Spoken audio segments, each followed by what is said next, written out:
사춘기 자녀를 둔 부모입니다. 아이랑 얘기할수록 너무 답답해져요. 자기가 원하는 게 있을 때는 말 되게 잘하면서 뒤돌아서면 아예 생각이 없는 것 같습니다. 며칠 전에 꼭 지키겠다고 약속하곤 제대로 기억도 못하더니 말도 안 되는 핑계와 변명을, 궤변을 아무렇지 않게 늘어놓습니다.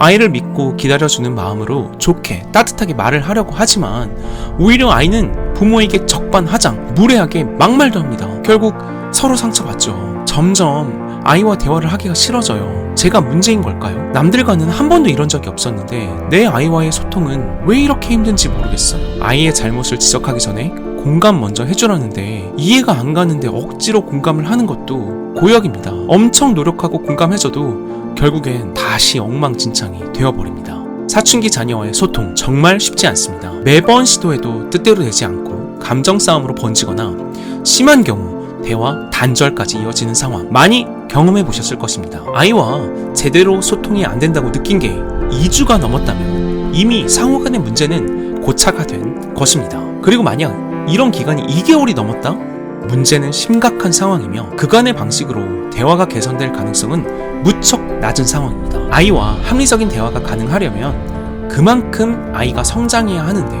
아직 충분히 성장하지 않은 아이에게 기대, 희망, 믿고 싶은 마음으로 대화를 하려고 하면 당연히 대화가 잘 될 리 없습니다. 따라서 아이의 현 상황과 수준을 차분하게 파악하고 이에 맞게 소통의 방식을 재설정하는 것이 정말 중요합니다. 오늘은 사춘기 자녀와의 소통법 알려드리도록 하겠습니다. 걱정 마세요. 지원센터 큐가 해결해 드립니다. 먼저 사춘기 아이와의 소통 왜 이렇게 어려운 걸까요? 그 이유부터 간결하게 정리해 드리겠습니다. 1. 부모님 영향력 상실. 2. 아이의 개념 상실. 3.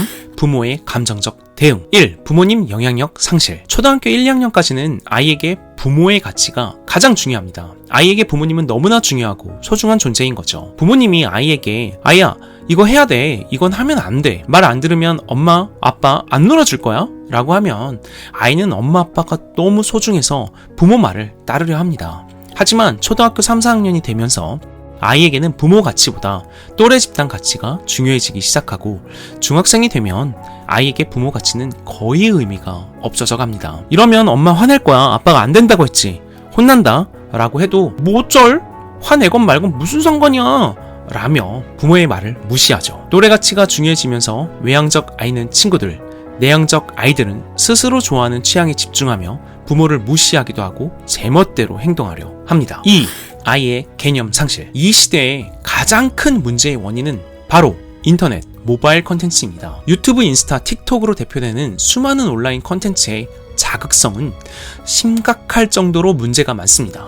육설, 무개념, 왜곡된 황금만능주의, 외모지상주의, 당연히 아이의 올바른 사고와 개념의 기준은 악화되어 갑니다. 세상에 대한 부모님의 개념은 당연히 예의와 존중을 기반으로 노력, 성실해야 한다라는 일반적이고 건강한 개념이나 아이들은 온라인 컨텐츠에 노출되면서 하루 종일 놀고 먹고 재밌는 것들이 많은데 왜 노력해야 돼? 돈이 최고야.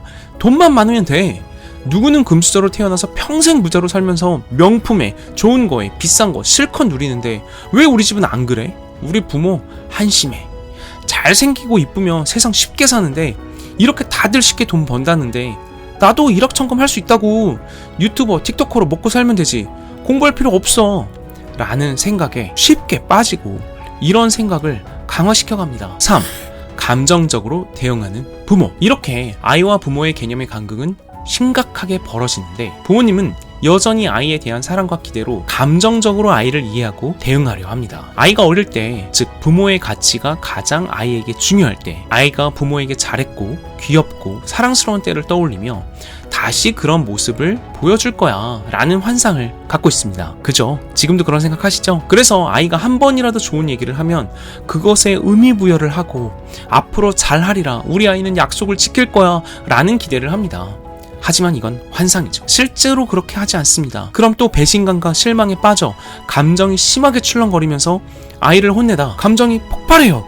그러면 욕설과 폭력을 사용하기도 하시죠. 그리고 나선 아이에게 미안하다, 잘못했다, 엄마 아빠가 너무 미안해 라고 애걸복걸합니다. 그럼 아이는 더욱 제멋대로 행동하며 부모를 존중하는 마음이 없어져 가죠. 부모와 아이의 개념은 더욱더 벌어집니다. 네, 그렇습니다.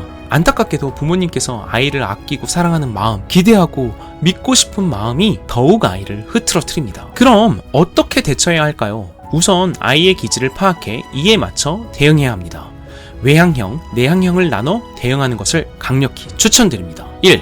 외향형. 외향형 아이들의 대표적인 특징은 부모에 대한 의존도가 현저히 감소한다는 것입니다. 친구, 선배, 형, 누나, 오빠, 언니 등 또래 집단의 영향력이 훨씬 커지고 자연스레 부모님의 영향력은 줄어듭니다. 성장과 독립을 목표로 하는 사춘기 시기의 특징을 생각해보면 당연한 현상이죠. 하지만 아이가 집단의 부정적인 행동이나 잘못된 문화를 그대로 흡수해 무례하거나 불법적인 부정적인 행동을 하고 있다면 엄격히 대응해야 합니다. 하지만 부모님은 마냥 어린 아이로 보였던 내 아이가 낯설게 느껴져 중심을 제대로 잡기 어려워하시죠. 제지를 하긴 하지만 아이에게는 부모의 영향력이 줄어들었으니 부모의 말이 통할 리 없고 자연스레 건강한 방식의 대화가 아닌 싸움으로 번지게 됩니다.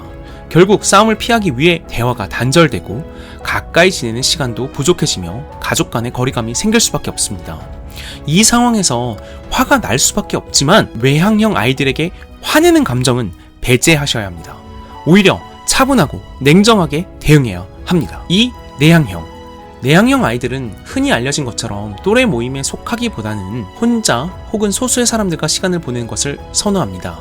또는 자신의 취향에 맞는 콘텐츠에 매몰되어 가며 가족 간의 대화가 단절되는 경우가 많죠. 온라인 세상에서 만난 자신과 성향, 관심, 취향이 맞는 이들에게 과하게 집착하기도 합니다. 그러면서 자신과 잘 안 맞는다고 느끼는 부모님과는 거리를 두고 피하게 됩니다. 부모님 입장에서는 당연히 아이가 부모와 대화를 싫어하고 거부하는 것처럼 느껴질 수밖에 없습니다. 이런 내향적 아이를 보면 부모님은 안쓰럽고 애틋한 감정이 생길 수밖에 없는데 이런 마음 보이면 안 됩니다. 오히려 내향적 아이들에게는 덤덤하고 차분하게 해야 할 것과 하지 말아야 할 것을 구분해줘야 합니다. 그렇다면 사춘기 아이와의 소통, 실제로 어떻게 해야 될까요? 첫 번째, 아이의 타고난 기질을 인정해야 합니다. 외향적 아이들, 친구들과 놀기 좋아하며 또래 집단의 영향을 많이 받을 수밖에 없습니다. 내향적 아이들, 인간관계를 넓히기 힘들어하고 자신만의 가치관과 세계가 더 명확해집니다.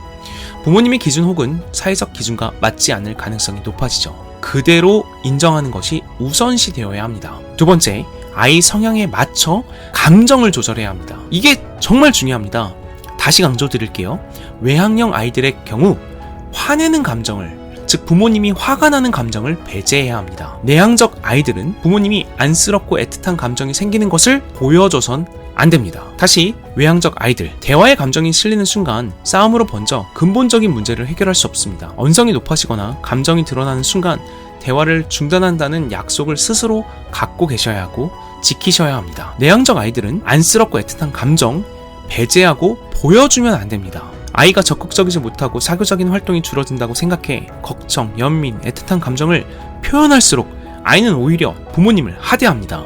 부모님이 애틋한 감정을 표현하는 건 오히려 내향적 아이들이 부모님에게 짜증, 비난, 무시, 하대로 표출하게 도와주는 것입니다. 이런 감정의 배제를 관계의 단절로 생각하시고 겁을 내는 부모님들이 많으신데요.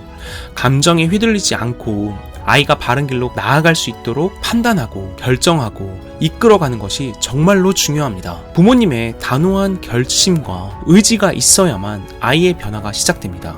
아이가 변화 성장해야만 아이와 부모님의 관계가 좋아질 수 있다는 것 꼭 명심해 주세요. 세 번째, 명확한 기준을 차분하고 간결하게 전달해야 합니다. 이미 소통이 불가능한 상황인 개념이 악화되고 상실된 아이에게 가장 중요한 것은 인성과 인격이 제대로 성장하도록 이끌어줘야 한다는 것입니다. 이 내용을 간결하게 전달해야 합니다. 불필요한 감정 소모를 줄이기 위한 효과적인 방법인 것 기억해 주세요. 이때의 기준은 센터케의 황금률을 기반으로 해야 합니다. 첫째, 부모님께 예의. 존댓말 요를 붙이고 부모님께 욕설, 폭언, 폭력 금지, 불법행위 또한 금지입니다. 둘째, 생활관리, 방정리, 공용공간 정리, 취침 및 기상시간은 반드시 건강하게 지키도록 이끌어줘야 합니다.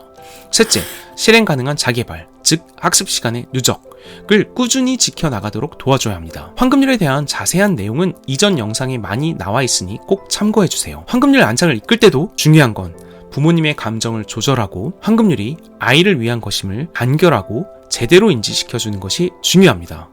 부모에게 반드시 요를 붙이며 예의와 존중을 표현해야 해. 사소한 불법 행위도 결코 저지르면 안 돼. 방정리 매일 해야 해. 단 3분, 단 10분이라도 너를 위해서 학습과 자기개발은 매일 꾸준하게 해야 해. 간결하고 명확하게, 그리고 차분하게 전달하는 것이 정말 중요합니다. 아이의 실천 정도에 따라 실행의 수준이 좋고 나쁨 있는 그대로 객관적으로 전달하시면서 개선할 점을 정확히, 덤덤히, 간결하고 차분하게 알려주세요. 또한 실행이 제대로 된다면 사소한 실행이라 하더라도 아이의 노력과 시도를 인정해줘야 합니다. 이를 인정해줄 때에도 차분하고 간결하게 해주셔야 합니다. 부모님 기준에 사소하다고 무시하고 당연하게 생각하고 넘어가진 말아주세요. 사소하더라도 노력하고 있는 아이에게 인정과 격려는 중요합니다. 그래야 황금률 안착을 더 빠르게 안정적으로 이끄실 수 있습니다. 저희 센터큐는 데이터에 기반해 아이의 개별적인 특성과 성장 상태를 매일매일 실시간으로 점검하고 변화와 성장의 흐름을 예측하며 대응합니다. 따라서 변화 과정에서 아이가 나쁜 흐름을 보여도 상황에 대한 정확한 이해와 이를 기반으로 일관적인 교육이 가능하고 적절한 시점에 최적화된 피드백을 전달할 수 있습니다. 꼭 기억하세요. 사춘기 아이와의 대화, 소통, 단절, 아이의 타고난 기질을 인정해주고 대화의 원칙을 확실히 해 아이의 기질에 맞춰 부모님의 감정을 자제하는 것이 핵심입니다. 또 센터큐의 황금률을 기반으로 명확한 기준을 제시하시고 이를 지킬 수 있도록 일관되게 이끌어주세요. 열심히 영상을 숙지하고 노력해 봤음에도 아이와의 소통 문제를 대처하기가 어려우시다면 언제든 저희 센터큐에 상담을 문의해주세요. 또한 댓글로 사소한 어려움이라도 간단하게 남겨주시면 저희가 구체적인 대응 방안을 안내해드리기 위해 노력하겠습니다. 끝까지 시청해주셔서 감사합니다. 걱정 마세요. 지원센터큐가 해결해 드립니다. 좋아요, 구독, 댓글은 저희에게 큰 힘이 됩니다. 꼭 부탁드리겠습니다. 감사합니다.